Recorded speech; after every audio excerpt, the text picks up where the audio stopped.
By a mage, the Emperor prayed to the gods for an excellent round of games. When he finished, everyone sat.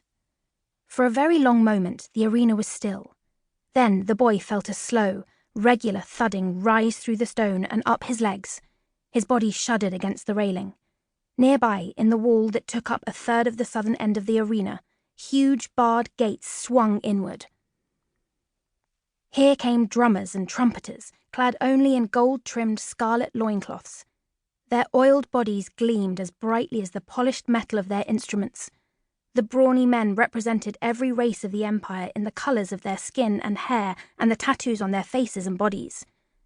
One thing they had in common: iron slave rings around their throats. Arram rubbed his own throat uneasily.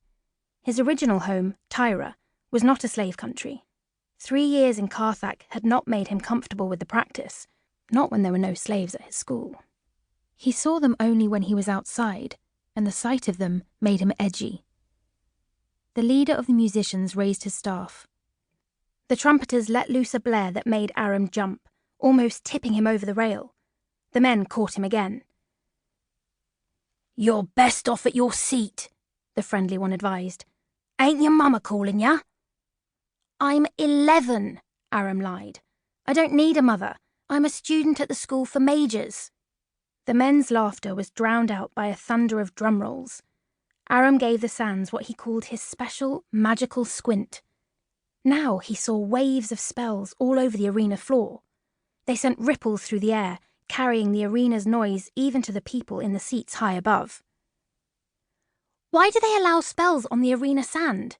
he shouted at the friendlier of the two men. As far as he knew, magic was forbidden here. Perhaps they allowed only their own magic, just as they allowed the Emperor's magic. "What spells?" the man bellowed. He reached over Arram's head and tapped his friend as the musicians marched past. "The lad thinks there's magic on the sands." The other roughneck looked down his flattened nose at Arram. A couple of scars on his face told the boy he may have come by that nose in fighting. "What are you, upstart?" he growled. "Some kind of mage?" "Of course I am," Arram retorted. "Didn't you hear me say I'm in the school for mages?" "He's simple," the friendlier man said. "Leave him be. Who are you betting on?" The other man seized Arram by the collar and lifted him into the air.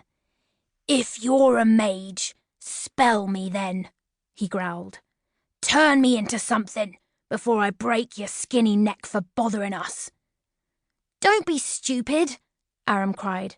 His mind, as always, had fixed on the question of magic. "Only a great mage can turn a person into something else, even—" His foe choked off Arram's next comment, that he might never be a great mage, by turning his fist to cut off the boy's voice entirely. "Stupid, am I?" he shouted, his eyes bulging. "You moneyed little piece of tripe!" Arram might have corrected him concerning the state of his purse, but he couldn't breathe and had finally remembered a teacher's advice. You don't make friends when you tell someone you think he is stupid. He was seeing light bursts against a darkening world. He called up the first bit of magic he'd ever created after a walk on a silk carpet brought flame to his fingers. He drew that magic from the sands and seized the fist on his collar. The tough yelped and released Arram instantly. "You! What did you do to me?" Arram couldn't answer. He hit the rail and went over backwards, arms flailing. He was trying to think of life-saving magic, when a pair of strong, dark brown arms caught him just before he struck the ground.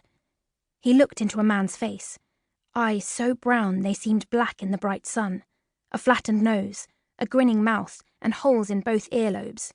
His head was shaved.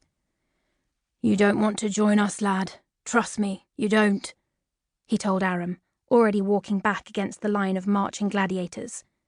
The ones closest to them were laughing, and slapping or punching the big man on the shoulder.